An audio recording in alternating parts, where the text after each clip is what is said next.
Hello and welcome.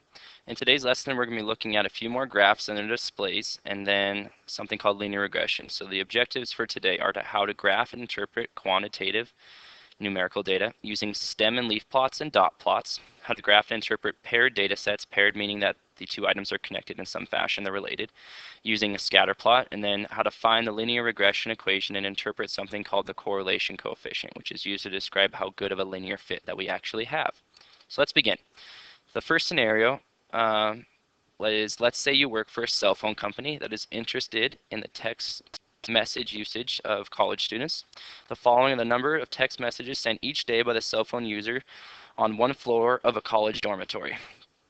If you look at that and you try to answer some questions that a company would have, it might be something like most people sent between how many texts? 100 to 109, 110 to 119. It's hard to exactly answer those questions. The reason it's hard to answer that question is because, again, it's unorganized.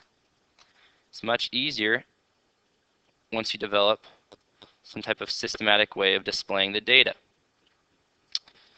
So what we're going to do is we're going to use something called a stem and leaf plot. It's used to organize the data and then also to see what patterns are illuminated. So in a stem and leaf plot, each number is separated into two parts, what we call the stem and the leaf. It's similar to a histogram, just another way of describing the frequency of some data. The benefit of it compared to a histogram, though, is it still contains the original data values. So, for example, let's see a 21, 25, 25, 26. If you wanted to show 26, it would be in the item where it had, 2 and then 6 in the leaf. So here's the data set. To help you, I organized it from low to high, and your job is to construct a stem and leaf plot. So just to kind of show how you would begin, I know that the lowest, maybe these are place values of 10, or how I would organize it. There was an 78, so I put 7 and then 8. There was nothing in the 80, nothing in the 90. The next one was 105, so I would put 105. And then there was a 108, so I put an 8. I think you get the idea then of how to fill it in. So if you want to, you can pause the video now, give yourself a chance to fill it in. Otherwise, I'm just going to show what the result would look like. So the result would look like the following. Benefit is it's a lot more clear where the majority are grouped around.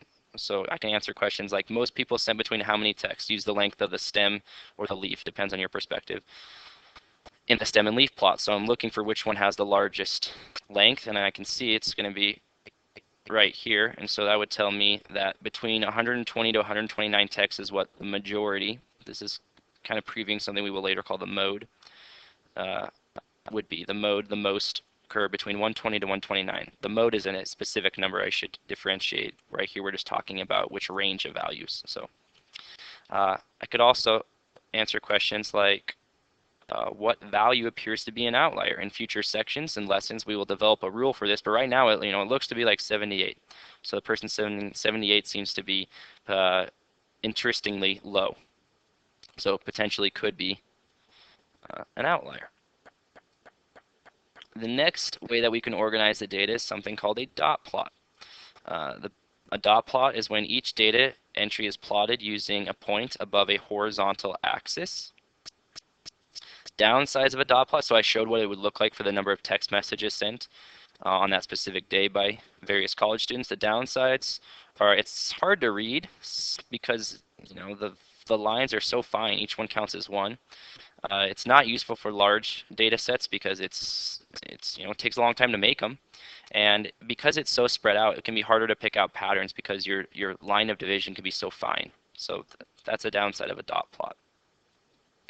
Next item we're going to look at is something called when we pair data sets in a scatter plot. So in a paired data set, it's when each entry in one data set corresponds to one entry in a second data set. So the two items are connected in some fashion, and we plot them in a scatter plot. It's used to determine the correlation, the relationship between the paired data.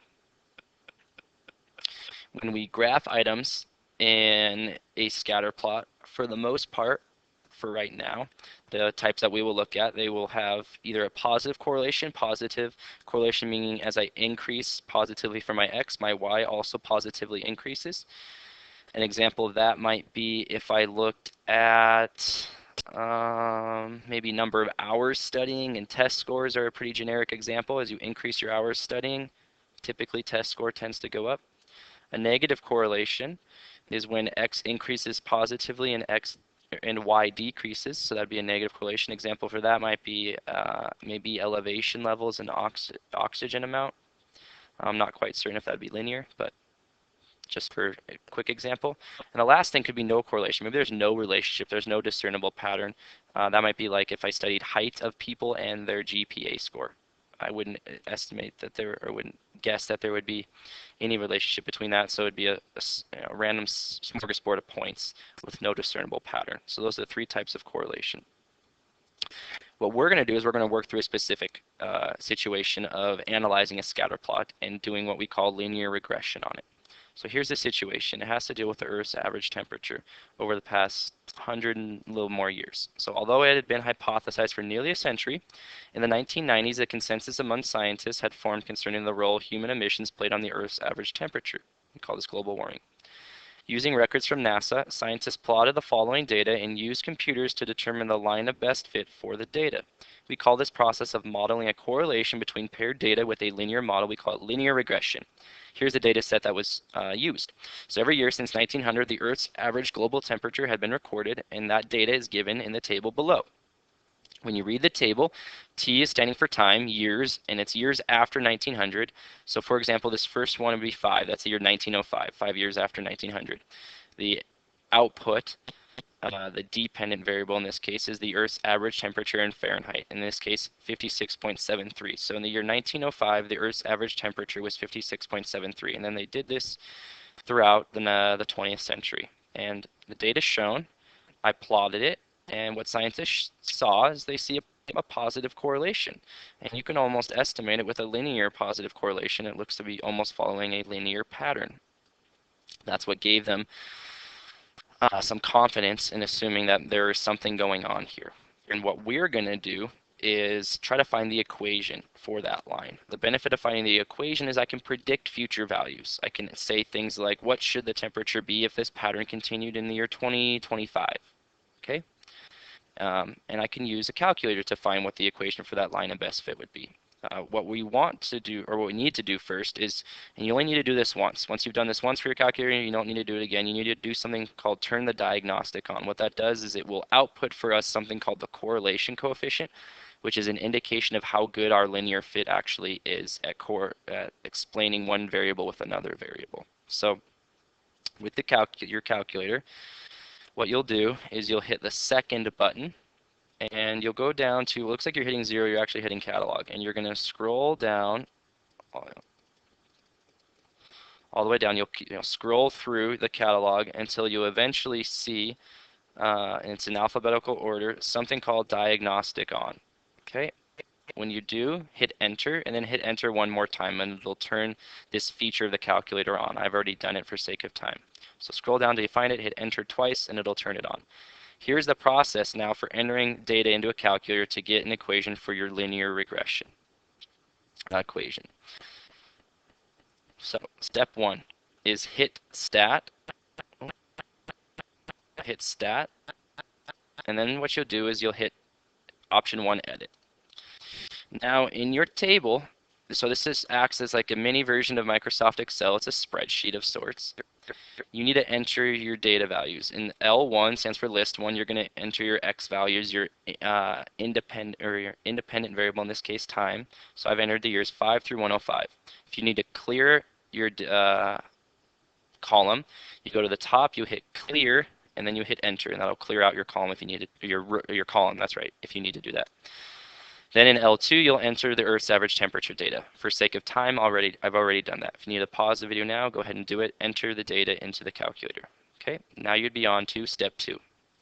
What you'll need to do for that is hit stat again. So with your data already entered, hit stat, go over to calc, and these are all the different types of regression fits that we can do. Right now, we're assuming that it looked like a line, so I'm going to choose option 4, linear regression. So choose option 4. If you have a TI-84, it will just ask you where you put X and where you put Y. If you have a TI-83, for now it just assumes X is in L1 and Y is in L2.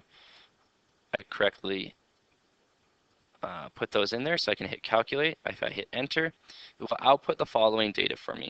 So if I look at the equation, it outputs what it calls A. A is really the slope. I don't know why they don't use M, but they use A. B is the y-intercept. You'll see down below there's something called r squared and something called r. They are related. One's just the square of the other, but they're also related in terms of their explanation of the data set. We are going to be using the last value. This is what your diagnostic on did. We're going to be using the R value. We call it the correlation coefficient. But in terms of writing the equation, we are just going to be using A and B. So in our case, I look and it output the following data, and we can write the equation for that data set as the following. Y is equal to 0.015x plus 56.48. So write that equation down. Maybe just it'd be helpful to explain what this is saying. This is saying, so the y-intercept is the temperature in year 0, it should be 1900. So this would be the temp in 1900 based on our line of best fit. It's just an estimate, it's not exact. This is telling us the temperature is increasing because it's positive. This is the temp increases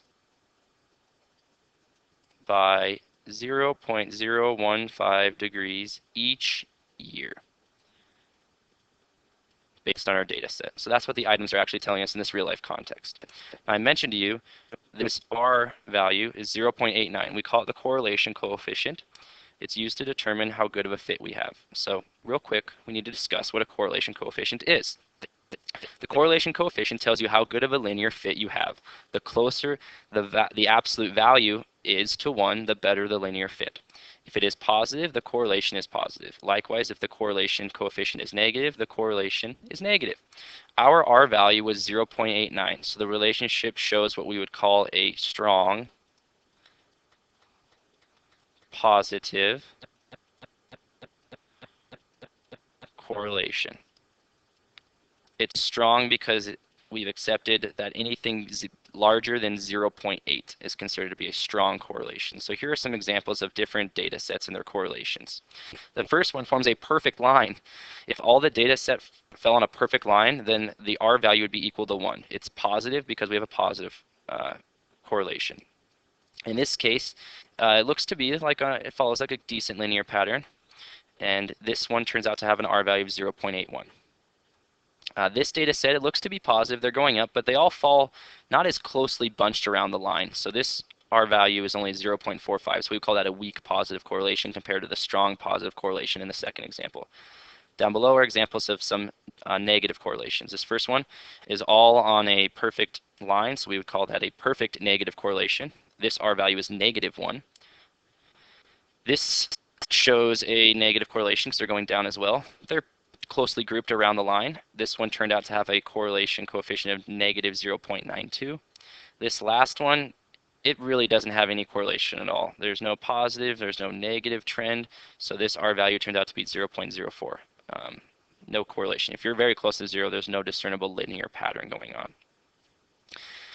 In other chapters and later topics, it is discussed how you actually calculate this.